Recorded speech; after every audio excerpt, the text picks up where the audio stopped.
রাজশাহীর তানোরে পরিত্যক্ত গভীর নলকূপের পাইপে পড়ে যাওয়া সাজিদ নামে 2 বছরের শিশুটিকে এখন উদ্ধার করা যায়নি। 40 ফিট মাটি খুঁড়ে সুড়ঙ্গ তৈরি করলেও শিশুটির অবস্থান নির্ণয় করা যায়নি।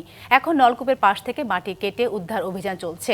গতকাল দুপুর 1টার দিকে উপজেলার পাচন্দর ইউনিয়নের কোয়েলহাট উত্তরপাড়া গ্রামে এই ঘটনা ঘটে। স্থানীয়রা জানান, খেলাধুলার এক পর্যায়ে পড়ে গিয়ে নলকূপের গভীরে গিয়ে আটকা পড়ে সাজিদ। পুলিশ জানায়, বাড়ির পাশে পরিত্যক্ত ডিপ টিউবওয়েলে গর্তে এই ঘটনা ঘটে। ফায়ার সার্ভিস জানায়, শিশুটিকে উদ্ধারে বেকু দিয়ে মাটির 40 ফুট গভীর পর্যন্ত খনন করা হয়েছে। ফায়ার সার্ভিস আশাবাদী শিশুটি এখনও জীবিত। দ্রুত উদ্ধারে রাজশাহী ও চাঁপাইনবাবগঞ্জ থেকে বিশেষায়িত উদ্ধারকারী দল যোগ দিয়েছে। আটকে পড়া শিশুটিকে অক্সিজেন সরবরাহ করা হচ্ছে। পাশেই রাখা হয়েছে অ্যাম্বুলেন্স, রয়েছেন একজন ডাক্তারও। আমি আমার বাচ্চা দুইটা নিয়ে আসছি, দুইটা কুলেত নিছি। আব্বু তুমি একটু নামো, হাঁটে চলো। পরে আমার বাচ্চা হাঁটে পিছন পিছন আসছে, আমি সামনে দিয়ে যাচ্ছি। আমি ওই গর্ত পার হয়ে গেছি, আমার বাচ্চা ওই গর্ত পার হতে লেগে খেয়াল করেনি, লাড়া দিয়ে পুরো আছে। পরে লাড়ার পর পাও দিছে আর ওই যে গর্তের মধ্যে নেমে গেছে।